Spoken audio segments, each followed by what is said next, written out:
So you're slicing the ball and you wonder why and how to actually fix it.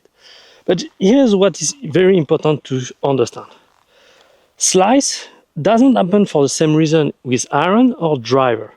There is two totally different things happening. Because let's first define what a slice even is. A slice is simply a ball that is going to start right to the target and curve to the right.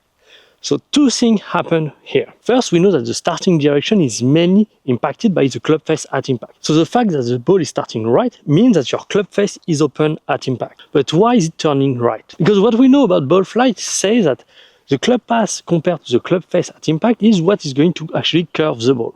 And so meaning a ball that is curving right, we have a club path that is from right to left compared to where the club face is open.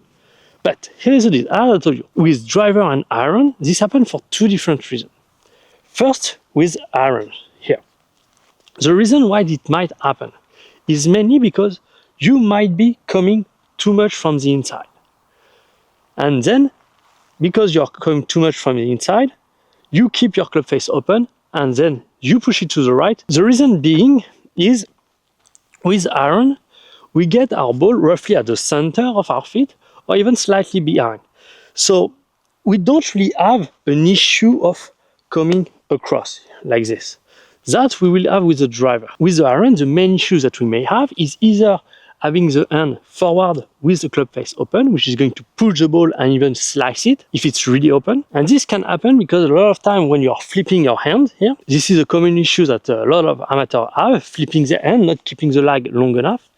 They flip their hand in order to get the club face square at impact. But that creates mainly some contact issue. And so when you do actually try to get your hand forward to compress the ball better and so on, what happens is you get from a position where your club face is square to a position where your club face is open at impact. And that's mainly what's causing the slice. There is very little issue of club pass with iron.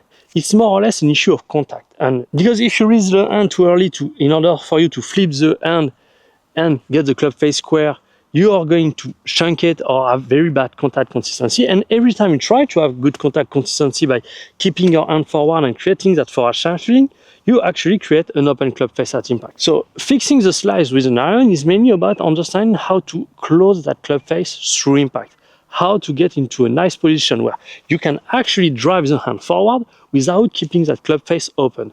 So the way you do that, you have two main ways to go about it. The first way is actually going to be using your body in order to actually square the club face. Because the iron are not like the driver. With the driver, we want to stay behind the ball in order to hit up on the ball. Where with the iron, that's slightly different. We want to actually cover the ball. We want to compress it. So one mistake that you can be doing is actually try to stay behind like your driver, a little bit too much, and not covering that ball in order to compress it. So to avoid that, you're trying to flip your hand in order to get to impact and in a correct position, which, as you know, is not going to work very well because you're staying behind, flipping the hand, and so the low point of your club is going to be behind the ball. So what you want to do in order to fix that? So as I told you, there is two methods. This is the first one. Maybe this is your issue. If this is the one you're suffering, here's how to fix it. The idea is once you go down here, is to actually use your right side to cover the ball, like that. You're coming down, and you use your right side to cover the ball and get that club face square, like this. Go down, and you cover it with your right side. You are dropping your right knee inside, your right shoulder above to really square up that club face and get the forward shuffling here. The mistake you are doing, you are coming that way, with an open club face, which is going to give you the slice. And you are compensating by releasing the lag early in order to square up the club face. So what you want to do is you maintain the lag and you cover the ball at impact, like this. You are going to compress the ball a lot more, get that forward shuffling and avoid that slice. So that's the first method with the hand. Second method is going to be working on your wrist, because maybe that feels weird to actually do that for you. So maybe you'd rather just stay a little bit behind, but just work on actually releasing that club face a little more. The first method is more for people that want to fade the ball. So you're going over the ball like this, which is going to promote a right to left pass, which is ideal for faders. But if you're a drawer, this idea of staying a little bit behind is not that bad of an idea.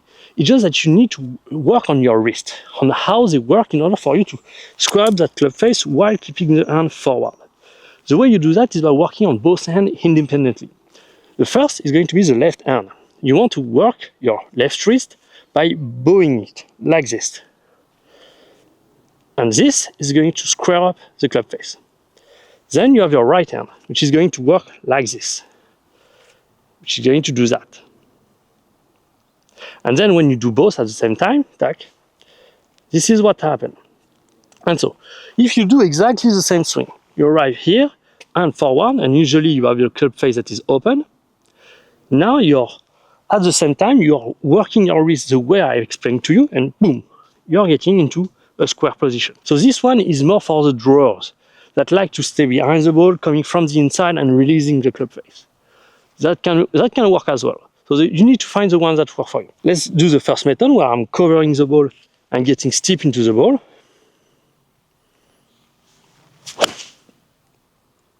Like this. You see that I'm punching it, I'm arriving very direct towards the ball. And then we have the other one, which is more about closing the club face through impact with the wrist, not really trying to go over the ball too much.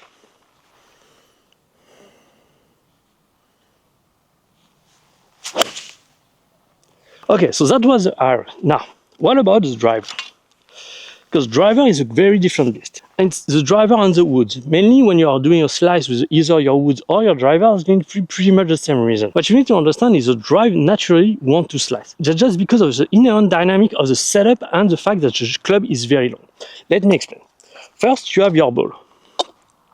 When you are setting up with the driver, you have your ball forward in your stance, which means we have the arc of our swing that is going to have the bottom roughly here, and here we are going to hit on the upward part of our swing. But that have a very strong consequence, because see, when you are looking at it like this, when we are moving down, we are moving from in to out until the bottom, and once we reach the bottom, we are moving from right to left. And so naturally, we are going to cut the ball. So this is what in a nutshell is going to make your ball curve to the right. But as I said earlier, slicing the ball isn't just about the curve. A ball that is slicing is a ball that is starting right and turning right. So we understand why it's going to turn right, because naturally we are just cutting the ball. But why is the club face open to the point where the ball is starting right and turning and continue turning right? Well, this is because the club is very long. See, the longer the club, the more flat our swing is going to be. And if we are too flat at the top, what happens is we get the club under the plane. Here we have the plane, and if you're too flat, the club can get under the plane. And the very big consequence of that is a club that is under the plane when you go down tend to want to get back in the plane. But since it's starting from there, it's going to overshoot and go over the top. So if your club is too flat and you're moving down, then the club is going to go over the top. But the issue with the club going over the plane is the club face doesn't want to close. In fact, you want to do the opposite. When the club face gets over the plane, the club face actually want to open. Where that might be something that we want with wedges, because wedges have a much more vertical plane, and so we tend to kind of drop inside rather than actually getting over, and so the club face want to shut really hard. So having a little bit of over-the-top motion with wedges is kind of fine, because you want to compensate for the fact that the club face naturally want to shut. Where with drivers, that's actually complete opposite. Since naturally our swing is going to be a little bit flatter, the club is going to be slightly under the plane, and then want to go over and keep that club face open. So what we want to do is actually do the exact opposite. So there is multiple methods to change that. But the main goal is going to be working our club inside out in order to hit up on the ball with a neutral club pass. That's the main goal. But to reach that goal, there is multiple options. First is going to be just set up on it, which is pretty much the Ben Hogan method. See, Ben Hogan understood this idea that with different clubs, you have different issues. With wedges, the club face tends to shut because the club pass is more vertical. And so what you want to do is actually open yourself in order for you to cut the ball to keep that face open. But with driver, what you want to do is going to be actually closing your stance to come from in to out. That way, you make sure you're getting on the right plane. So that's the first method. Then the second method is going to be mainly about trying to make sure your backswing is in the right plane. Meaning that instead of just moving your backswing on the same plane as usual, you are going to start a little bit inside in order to cross a little bit at the top.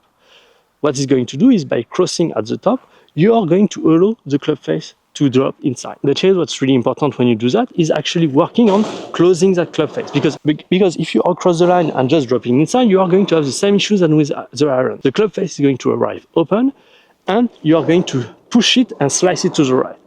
So if you work on getting the shaft across the line, you want to drop inside and close that club face in order to release it. That's mainly the two methods to fix the slice.